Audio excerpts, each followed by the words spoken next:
Billy Woods, a serene place right off the coast of Beaver Swamp, where many people go to take part in fun recreational activities like hiking, biking, and mountain climbing.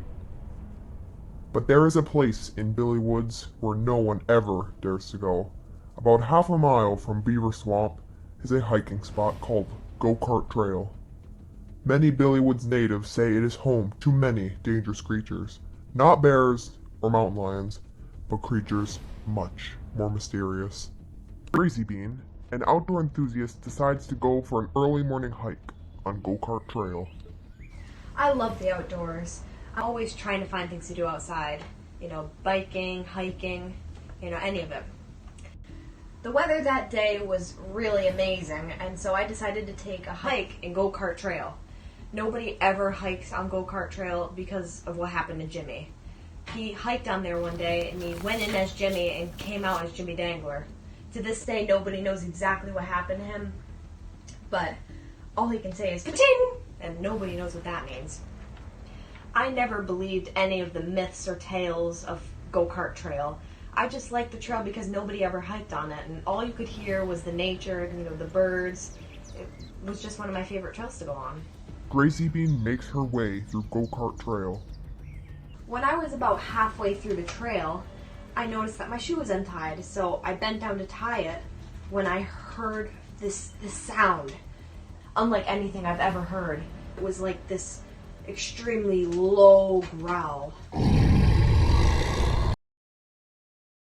Grazy Bean is hiking on Go-Kart Trail in Billy Woods when out of nowhere something leaps across the trail and slams her to the ground.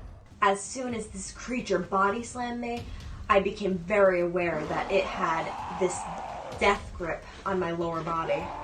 I've never felt anything that powerful. Now, Grazy Bean has one goal: survival. It started dragging me off the trail into a ravine. I tried punching it, but the beast wasn't fazed. All odds are against Grazy Bean when the unthinkable happens. Right when I had given up and I lost all hope, I heard this sound in the distance. It sounded like, yip, yip. I had no idea what it was, but as soon as I heard that noise, the creature let go of me and disappeared into the woods without a trace. I knew immediately that if my attacker was afraid of this yip yip, then I should be terrified. Grazy Bean tries to get up and escape the forest before something much more dangerous comes.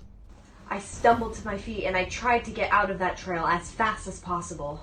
After a grueling 1 hour in Go-Kart Trail, Grazy Bean makes her way to the cabin her and her mom were staying at.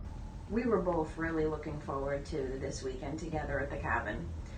And it was that fateful morning. She got up early and wanted to go on the hike. I didn't feel good about it, but she went. I figured I'd stay behind and prepare breakfast, and that's what I was doing. I was in the kitchen and I caught a glimpse out the window, and here she comes, and I'm like in total shock.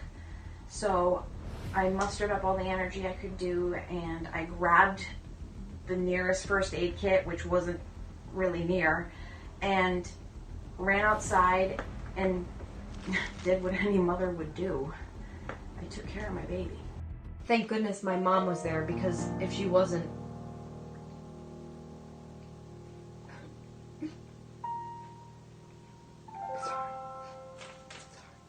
Grazy Bean survived, but what attacked her?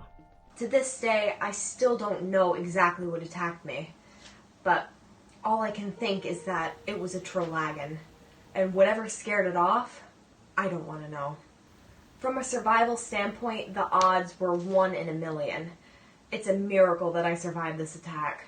After a full recovery, Grazy Bean never goes back to Go-Kart Trail. I don't want to be that person that goes surfing and gets their leg bitten off by a shark, and then the next day they go surfing again. No, I take a hint.